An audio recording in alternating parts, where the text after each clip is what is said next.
Hi, my name is Andrew. I've been the service manager at Solar Forever in Perth, Western Australia for the past 10 years or so. In this video we're going to be showing off a few of the Huawei Solar products and then later on discussing the Fusion Solar, which is Huawei's reporting package. In reality, I'm filming this at my house. Apologies for the ugly green tarp that's over my white table, but I needed some contrast with the white Huawei products, and also apologies for the fact that I've removed the silver side panels from the battery so that you can see all the various connectors. And I'm going to make this video as short as I possibly can, but put as much info in as possible so that I can get this back on my wall. I'll have to put the warning sticker that labels back onto it, but I've taken them off for this video because this is my own equipment. Well, I don't have the backup box, but this is mostly my own equipment. So I have a 5 kilowatt single phase L1 Huawei inverter, and I have a 10 kilowatt hour Huawei battery. This is the 5. It's only got one battery module, but I normally have the 10 just for the video. It was easier to do it this way.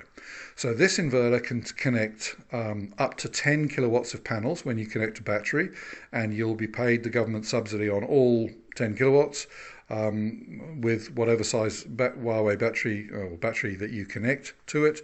But if you don't have a battery, then the normal rules apply of 33% oversizing, so 6.6 kilowatts of panels without a battery. Many people are buying these from us and from everywhere else and not connecting the battery, and I guess that makes a lot of sense because at the moment that control unit on top is about $2,000, the battery is about $3,000 each. So if you had, say, 10 kilowatts of battery, including a couple of hours worth of installation, you're looking at a little bit of change out of $9,000 for a 10 and a bit under $12,000 for a 15. So the economics are kind of, if you get the right size for your house, you might be looking at a break-even situation. I know that I'm certainly happy with that. Obviously, if you move house, you can take the battery with you, which is great. But do not look at these batteries as being a profit maker. These are simply a feel-good thing where you're saying, I'm happy with break-even from my battery. It's got a 10-year warranty. It won't die after 10 years, but I'm happy with that. People are waiting for the economics of batteries to come down. They all expect batteries to be cheaper, and maybe they will, maybe they won't. I think the real mover and shaker will be if we see time of use power charging from our supplier Synergy in Perth being forced upon us rather than the fixed rate 24-hour a day charging we have at the moment, because as soon as the price of power is, let's say, 60 cents between 3 p.m. and 9 p.m, then the sort of 8 or 9 year payback on that battery would suddenly be cut in half, and I think that'll be the real motivator if it happens. Okay, so just there's the inputs for this battery, 2 strings of panels, PV1, PV2, battery plus minus. There's the Wi-Fi dongle almost hitting my phone. There's another cover just there where you can put a SIM card and an Ethernet connection if you don't want Wi-Fi. No buttons, no LCD screens. It's very stylish, as is the battery, and 10-year warranty on a product that has to work 24 hours a day. This is a very well-designed inverter. It's relatively noiseless. There's a bit of hum and whine every now and again that I hear, that you can hear if you're really close to it, but nothing like a sort of a noisy fan. And talking of fans, it is fanless. Compared to my Fronius Primo I had before this, it handles the heat as well, if not better, in terms of we get really hot summers in Perth, and in a garage it can be easily 50 degrees C. And the D rating of this inverter on the hottest of days, I've been monitoring with various customer installations as well, is showing that 98% efficiency is normal. On the stinking hot days it drops down to maybe 96, and I've seen cheap inverters from other brands that don't even get close to that sort of efficiency. They can be almost cut in half by the heat. So Huawei have certainly handled the heat really well. I think their design of the battery, not only is it stylish, but it's really smart because it covers a couple of elephants in the room that have long been concerns for people. So if you buy this inverter today and then say, like in 3 years' time, you go, now I'm ready for batteries, all the economics have lined up, then because Huawei make this battery and this inverter, they have a vested interest in forwards and backwards compatibility so that this battery will work on, sorry, your inverter, which may have been on your wall for 3 years, and Huawei have now introduced a new battery. They will make darn sure that either they have supplies of the old battery or they will have a new battery that's been made compatible with your older inverter. And that has been an issue in this industry with DC coupled inverters, where people have found, and I'm not going to name brand names, but they have found that they've bought a hybrid inverter, but the battery that works with it is no longer available, and they've been left high and dry. Therefore, I love the fact that Huawei are responsible for both in this case. So inside each battery is a self-deploying fire bag. I'm not aware of any product that has that. That extinguishes any fires or whatever it may be. I have no idea how it works, whether it's chemicals, whether it's a physical bag. I'm waiting to see a video from Huawei about that. But essentially, it puts out the fire if there is one.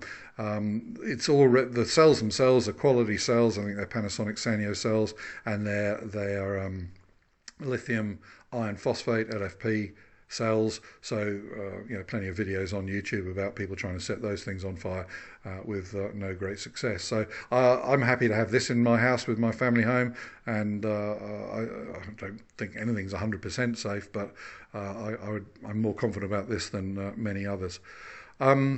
So one inverter, 30 kilowatt hours of batteries. So three batteries per stack, 60.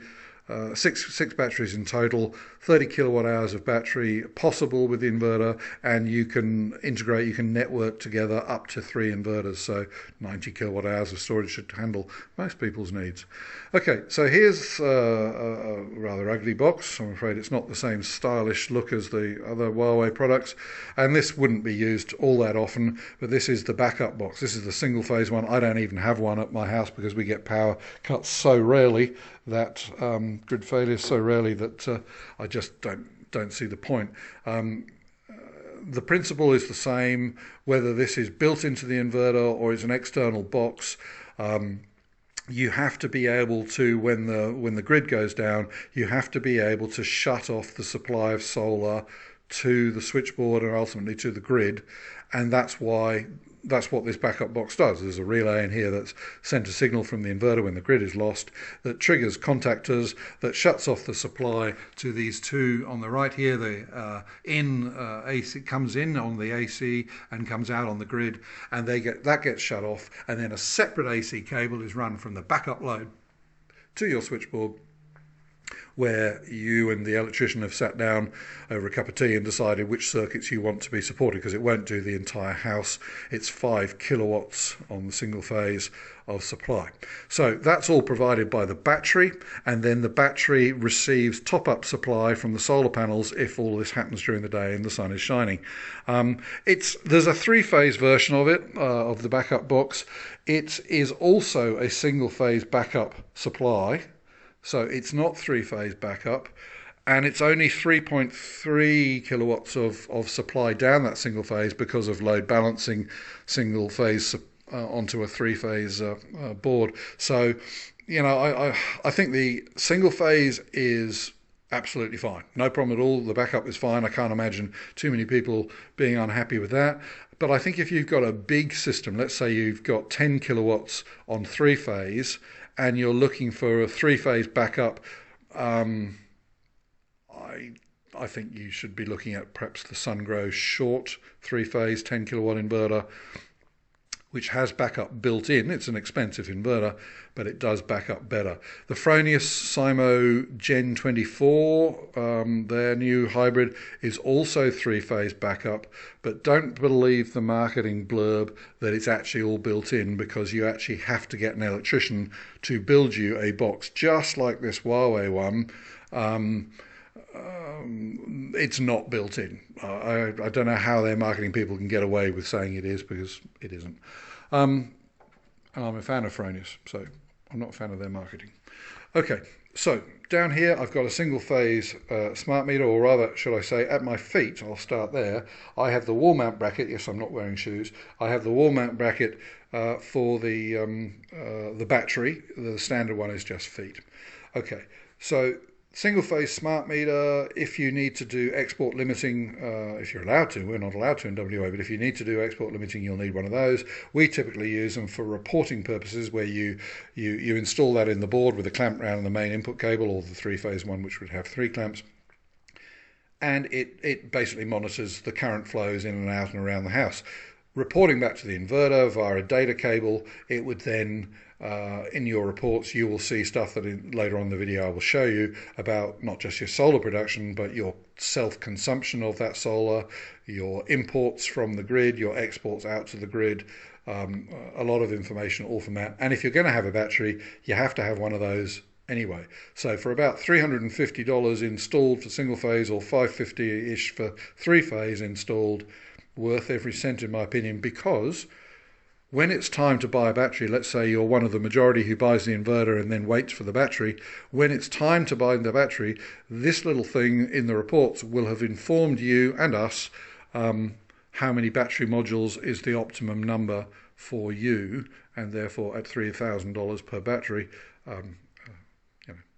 worth every cent. This is the Huawei optimizer for solar panels.